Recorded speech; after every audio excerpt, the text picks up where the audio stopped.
प्रिय छात्रों नमस्कार। एनसीईआरटी गणित कक्षा 10वीं में आपका स्वागत है। आज हम लोग प्रश्नावली 8.4 का प्रश्न क्रमांक 5 का 10वां प्रश्न हल करेंगे। तो इसमें हमें 3 भाग दिए गए हैं और प्रत्येक भाग को हमें बराबर सिद्ध करना है। तो इसके लिए हम पहला भाग ले लेते हैं। इसके बाद हम tan और cot को sin और cos में बदलेंगे। तो इसके लिए फॉर्मूला होता है tan के लिए होता है sin बटे cos। तो यहाँ पर लगा है वर्ग, तो ये हो जाएगा साइन वर्ग ए बटे कॉस वर्ग ए, और इसके बाद हमने बटे लगा दिया। और कॉट के लिए फॉर्मूला होता है 1 प्लस, यहाँ पर कॉट के लिए फॉर्मूला लगाएंगे तो आएगा कॉस बटे साइन, लेकिन वर्ग लगा है तो आ जाएगा कॉस वर्ग ए बटे साइन वर्ग ए। थोड़ा बड़ा ब्रैकेट लगाना पड़ेगा, तो ये इसको बड़ा कर देते हैं इस तरीके से। चलिए आगे बढ़ते हैं। इसके बाद एलसीएम से इसका गुणा इसमें करेंगे और प्लस ये ज्यों का त्यों और बटे फिर से ये ज्यों का त्यों। इसमें ये गुणा भी करेगा और इसके बटे में भी रहेगा दोनों के। तो चलिए करते हैं। तो कॉस वर्ग का एक में किया तो आया कॉस वर्ग ए और प्लस ये साइन वर्ग ए ज्यों का त्यों इस तरफ वाला, और बटे आएगा कॉस वर्ग ए। इसके बाद ये जो बटे लगा है इसको हमने ज्यों का त्यों लगा दिया। इसके बाद साइन वर्ग ए का गुणा एक में किया तो आया साइन वर्ग ए प्लस ये कॉस वर्ग ए ज्यों का त्यों, और फिर से बटे लगा के लिख दिया साइन वर्ग ए। आगे बढ़ते हैं। इसका बनेगा एक साइन वर्ग ए प्लस कॉस वर्ग ए, तो साइन वर्ग थीटा प्लस कॉस वर्ग थीटा, ये आगे पीछे कहीं भी लिखे हों, लेकिन साइन और कॉस वर्ग में हो और दोनों का योग हो तो इसका एक बनता है। तो एक बटे कॉस वर्ग ए ज्यों का त्यों, और इसके बाद बटे लगा के इसका भी एक बनेगा साइन वर्ग ए प्लस कॉस वर्ग ए, तो इसका भी एक बनेगा, तो एक बटे और नीचे लिखा साइन वर्ग ए। इसके बाद इसको ऊपर वाला ज्यों का त्यों लिखा एक बटे कॉस वर्ग ए, लेकिन ये नीचे वाला पलट दिया तो साइन ऊपर पहुंच जाएगा, साइन वर्ग ए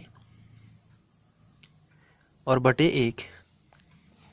तो ये कैंसिल नहीं हो रहे हैं, इसलिए हम ऊपर ऊपर का गुणा कर देते हैं और नीचे नीचे का।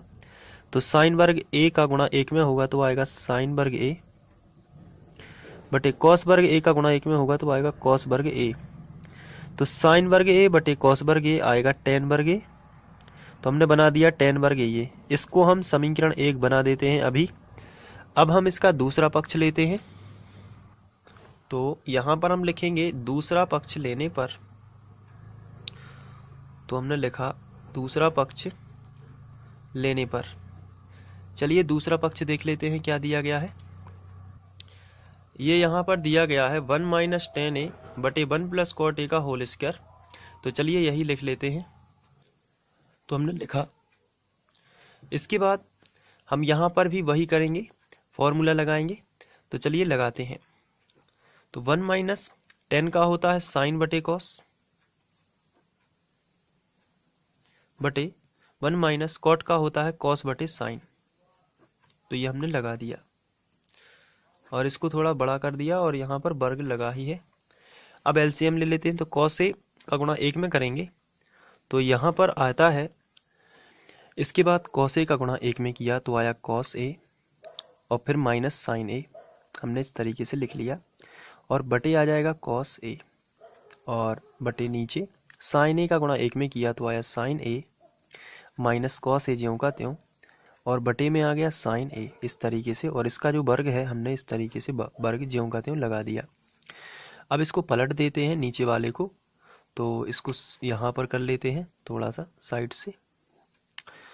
तो हमने लिखा कॉस ए माइनस साइन ए और बटे कॉस ए, और इसको पलट दिया तो ये साइन ऊपर पहुंच गया और ये वाला साइन ऊपर पहुंच जाएगा इस तरीके से, और नीचे जो है वो रहेगा sign A minus cos A. तो हमने लिख दिया sign A minus cos A, और इस पर लगा है वर्ग तो हमने लगा दिया वर्ग।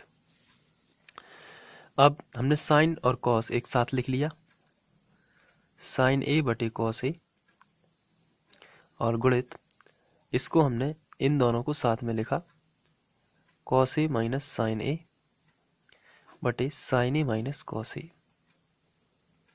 और इसका होल स्क्वायर लगा दिया। तो इसको जब हम आगे करते हैं तो वर्ग इन दोनों पर भी आ जाएगा और वर्ग इन दोनों पर भी आ जाएगा। तो हमने इसको करते हैं, तो यहाँ पर आएगा साइन वर्ग ए, यहाँ पर आ जाएगा कॉस वर्ग ए, सब पर वर्ग लगा रहे हैं हम लोग, और यहाँ पर भी आएगा कॉस ए माइनस साइन ए का वर्ग, और नीचे आ जाएगा sign A minus cos A का वर्ग। तो ये बन जाएगा टेन वर्ग ए साइन बटे कॉस, लेकिन ये इसकी सर्व समीकरण लग जाएगी ए वर्ग धन बी वर्ग माइनस 2ab, क्योंकि माइनस है तो a माइनस बी का होल स्क्वायर बनता है a square plus B square minus 2ab, यानी cos A into sine A बटे सर्व समीकरण तो आपको याद ही होगी।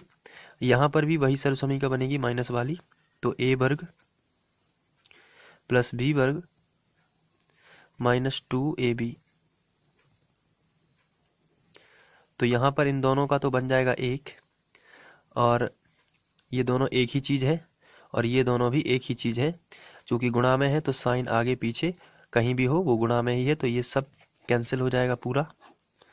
तो यहाँ पर आपको मिलेगा ओनली टेन वर्ग ए, और ये जो टेन वर्ग ए है इसे हम समीकरण 2 बना देते हैं। समीकरण 1 व 2 से आप स्पष्ट कर लेंगे कि उसमें समीकरण 1 में यदि आप देखें तो उसमें भी हम लोगों ने टेन वर्ग ए लाया था, और यहाँ पर भी टेन वर्ग ए है जो हमारा तीसरा पक्ष है, इसलिए हम लिखेंगे यहाँ पर पहला भाग बराबर दूसरा भाग बराबर तीसरा भाग, और ये सिद्ध हो जाएगा।